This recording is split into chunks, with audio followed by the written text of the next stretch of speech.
Bienvenue dans notre moment de méditation. Le titre d'aujourd'hui est « Action de grâce et louange à Dieu ».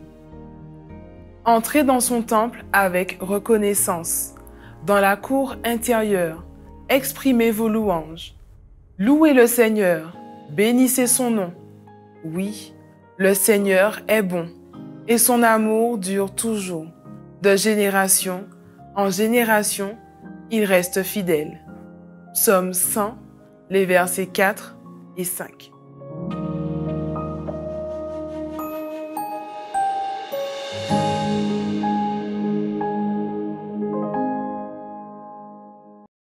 Si nous consacrons notre âme et notre esprit au service de Dieu, en accomplissant l'œuvre qu'il nous a confiée et en marchant dans l'empreinte des pas de Jésus, nos cœurs deviendront alors des harpes sacrées, dont chaque corde fera retentir un cantique de louange et de reconnaissance pour l'agneau envoyé par Dieu, afin d'ôter les péchés du monde. Le Christ désire que nos pensées se concentrent sur lui.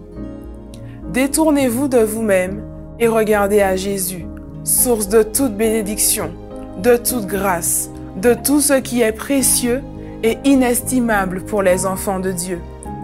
Le Seigneur Jésus est notre force et notre bonheur, la toute-puissance à laquelle les hommes peuvent, en toute occasion, puiser leur énergie. Lorsque nous étudions sa vie, lorsque nous parlons de lui et que nous devenons de plus en plus capables de le contempler, lorsque nous recevons sa grâce et les bénédictions qu'il nous accorde, nous possédons un enrichissement qui peut servir aux autres. Débordant de gratitude, nous communiquerons à nos semblables ces bénédictions qui nous ont été si généreusement accordées. Ainsi, en tant que bienfaiteurs et obligés, nous croissons en grâce. Un puissant flot de louanges et de gratitude se déverse sans cesse de nos lèvres. L'esprit de douceur de Jésus fait monter un chant de louange dans nos cœurs et nos âmes sont exaltées par un sentiment de sécurité. La justice indéfectible et inépuisable du Christ devient notre justice par la foi.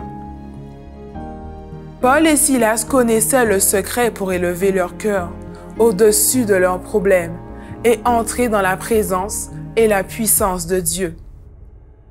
Par la louange et l'adoration, leurs cœurs ont été élevés dans la présence joyeuse et la paix de Dieu et ont fourni à Dieu un canal pour que sa puissance opère dans leurs circonstances.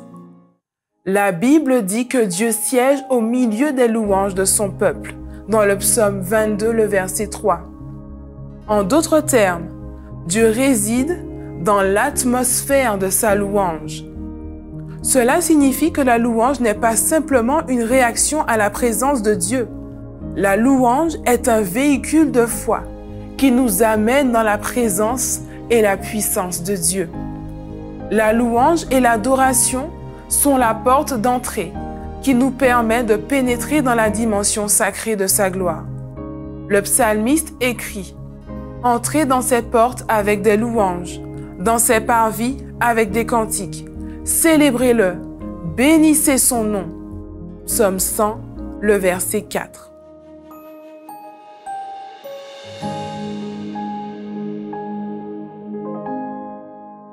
Les questions qui viennent du cœur sont: consacrez-vous votre cœur et votre esprit au service de Dieu avec un cœur reconnaissant? Marchez-vous dans les pas de Jésus afin que votre cœur devienne une harpe sacrée dont chaque accord exprime la louange et l'action de grâce? Louez-vous Dieu de sorte qu'il réside dans l'atmosphère des louanges alors qu'il vous introduit dans sa présence et sa puissance? Prenez-vous exemple sur Paul et Silas en connaissant le secret de la façon d'élever votre cœur au-dessus de vos problèmes et d'entrer dans la présence et la puissance de Dieu? Faites-vous du Seigneur Jésus votre force et votre bonheur, le grand réservoir dans lequel, en toute occasion, vous pouvez puiser force et bonheur?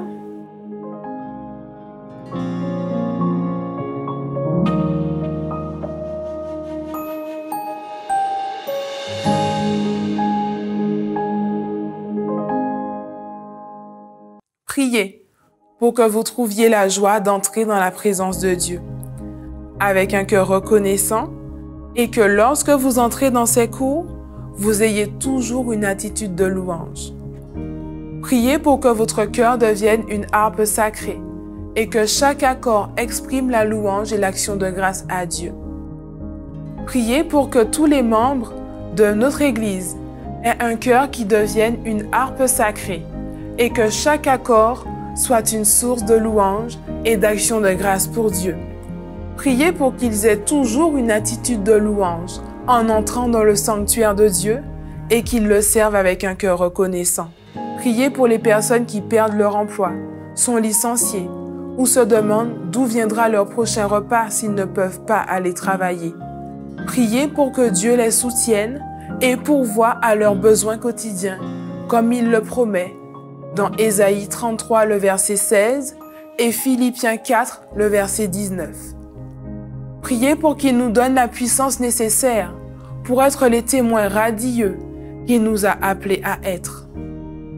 Priez pour la guérison physique et la subsistance, en particulier pour ceux qui souffrent encore de problèmes de santé ou financiers.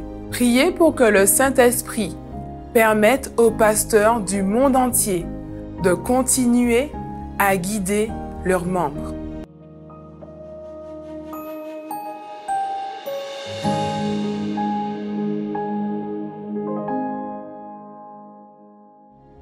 Chers amis, notre moment de prière touche à sa fin.